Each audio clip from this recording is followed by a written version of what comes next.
So today I want to talk about Gaza. I realize that the chances of doing a video on YouTube involving Israel and Gaza has a 0.01% chance of being neutral, but I'm gonna give it a go. So this week I was listening to NPR on my way home and I heard this crazy story about a song that is a really big hit in Israel right now. The link to that story and the song are down here.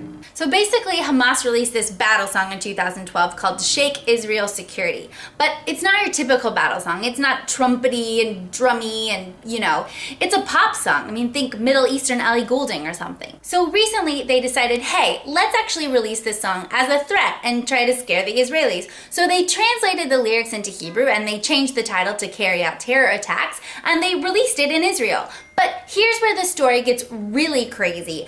Israelis loved it. They laughed at it. They embraced this song as a parody, and it's become the hit of the summer. So I want to talk about music in situations of conflict, and there's a lot to talk about on this subject, so we're going to start here, but there's probably going to be a lot more videos on it. Conflict is able to be conflict because of a perceived us and them. Like when you agree with somebody and you basically like them and all of that, it's really hard to kill them. But when you start disagreeing with somebody and they become the other, conflict starts becoming a lot more possible. Being able to disagree with someone or a group of people to the extent where they no longer really seem human to you, that's where conflict becomes deadly. So where does music fit into all this?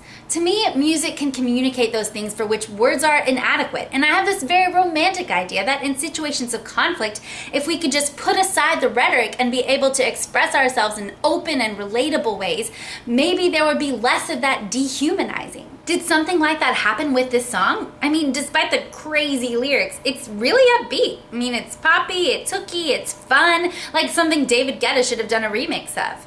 Maybe Hamas should have written something a little scarier. But in making their music accessible and really hit song material, they've made it likable, and so it ceases to be a threat. Is there something to this? Are we onto something here? I mean, even in a part of the world where the smallest disturbance can lead to the loss of many, many lives, can music transcend, even accidentally? The last line of the story on NPR said this song was the one thing this summer that actually made Israelis smile. Funny, this song that was supposed to incite fear actually brought humor and laughter in a climate of violence and hatred. I don't think words alone can do that, and certainly bombs and guns can't. And this is why I am so passionate about music, because in the midst of all that is awful and horrifying and completely inhumane, a song that was originally intended for fear can bring us light. Music can bring us back to our humanity.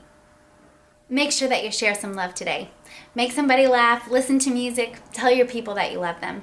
I'm Ava Kelly. Thanks so much for watching Sing, Love, Repeat. I'll see y'all soon.